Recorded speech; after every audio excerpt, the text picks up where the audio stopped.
saya berikan rumusan Qur'annya. Sebetulnya itu standar.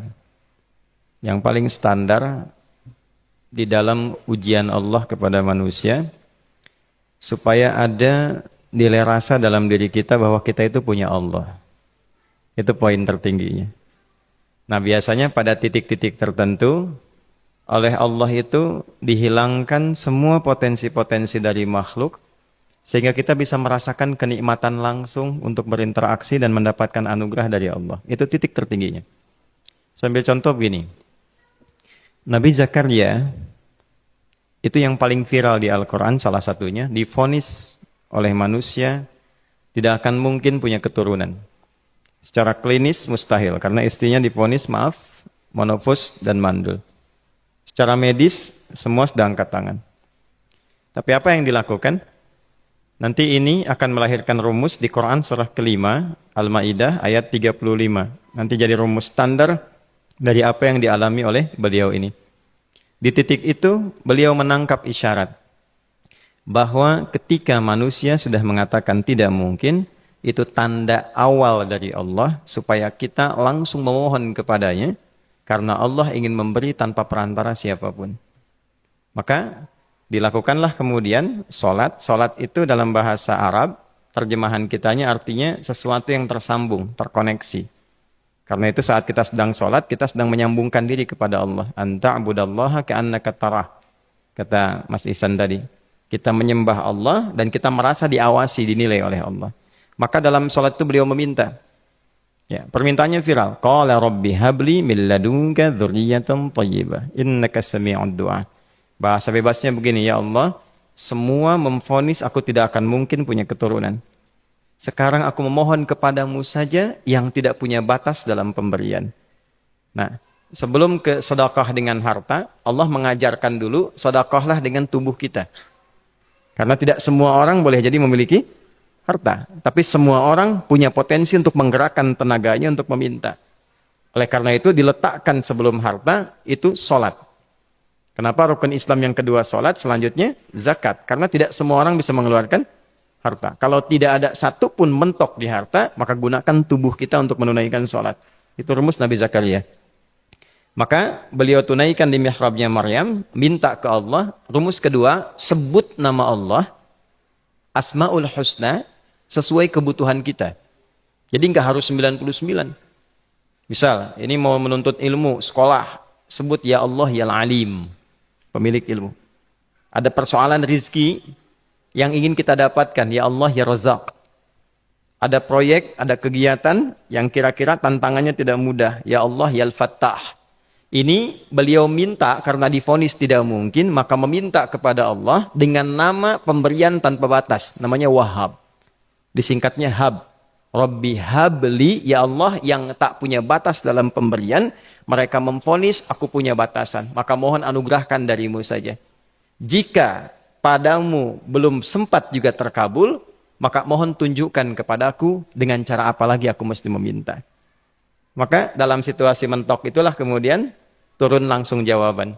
Fanadathul malaikatu wa huwa qa'imun yusalli fil mihrab annallaha yubashshiruka bi Yahya. Tolong garis bawah ini.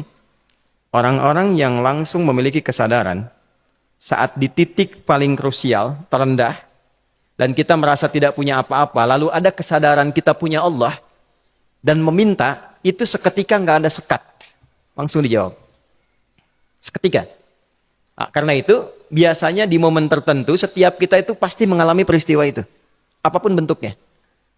Nah, itu kalau sudah sampai ke situ, itu kode. Jadi di Islam itu nggak ada pesimis. Ya, tidak ada pesimis. Dan jangan pernah melarutkan diri pada sebuah vonis. Sudah, ini nggak mungkin. Nggak akan dikabulkan. Nah, itu jebakan setan. Karena declare pertama iblis ketika melakukan kesalahan, itu kalimatnya jelas. Ana khairum minhu khalaqtani min narin wa khalaqtahu ya min tin. Saya lebih hebat, lebih bagus. Allah nggak mungkin, sudah nggak mungkin ada ampunan lagi. Jadi diteruskan kesimpulan ini karena nggak mungkin katanya diampuni, ya sudah bermaksiat saja. Karena nggak mungkin dikabul, ya sudah pesimis saja. Padahal di titik itu Allah sedang membuka, temukan kata itu, temukan hubungan itu, minta itu tanpa sekat. Maka seketika malaikat turun menyampaikan doamu dijawab. Itu sedang berdiri, baru selesai doa, belum selesai sholat, belum salam. Turun malaikat mengatakan, Allah kasih kabar, kamu akan punya anak, langsung namanya dari Allah Yahya. Jadi Yahya itu pemberian Allah. Ya, pemberian Allah. Yahya artinya hidup. Yang mustahil menurut manusia. Lahir seorang bayi dari rahim perempuan yang divonis menopause dan mandul, kata Allah, jadi dan hidup. Nah, rumus itu nanti terus dialami oleh para nabi, puncaknya di era Nabi Muhammad SAW, nanti melahirkan panduan di Quran surah 5 ayat 35. Ya ayyuhalladzina amanu ittaqullaha wabtaghu ilaihil wasilah. Perhatikan kalimatnya dengan detail ya. Hei semua orang yang masih merasa punya iman. Tuh iman kita disentuh. Jadi kalau mengalami persoalan di titik nadir, terendah, itu yang disoal oleh Allah imannya dulu. Kamu masih punya iman nggak? Orang beriman nggak mungkin pesimis. Orang beriman nggak akan putus asa. Orang beriman nggak akan bunuh diri. Imannya ditanya dulu. Katanya kau beriman, iman kamu di mana? Kalau masih punya iman, kata Allah, ini ujian dari saya, supaya kamu nyebut saya. Katanya ingin mendekat, kata Allah kan. Ittaqullah, nah ini rumusnya. Wabtaghu ilaihil wasilah. Kalau engkau pengen cepat dapat solusi, maka aku berikan perangkat untuk cepat mengabulkan doamu itu. Perangkat itulah disebut dengan takwa. Nah, takwa itu ada urutan. 240 kali disebutkan dalam Al-Quran, dibagi pada 3 segmen. Segmen ibadah ritual, segmen ibadah sosial, satu lagi segmen rumah tangga.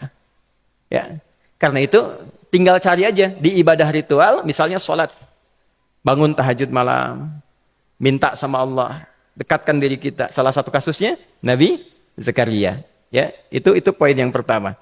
Yang kedua nanti ada maliyah sosial, itu yang tadi dipraktekkan, sedekah dengan harta. Ya, tidak harus banyak, yang penting Allah minta apa, ikhtiarkan, nggak akan dilihat berapapun nilainya. Yang dilihat itu, ada nggak kemampuan mengimplementasikan imannya. Itu poinnya. Titik itu. Ya. Yang ketiga nanti, di keluarga. Urutan pertama orang tua. Kata Ibnu Abbas radhiyallahu ta'ala anhuma, tidak ada satupun aku melihat amalan tertinggi yang menarik perhatian Allah untuk memberikan ampunan pada orang taubat, atau mengabulkan doa dengan cepat, kecuali berbakti pada orang tua.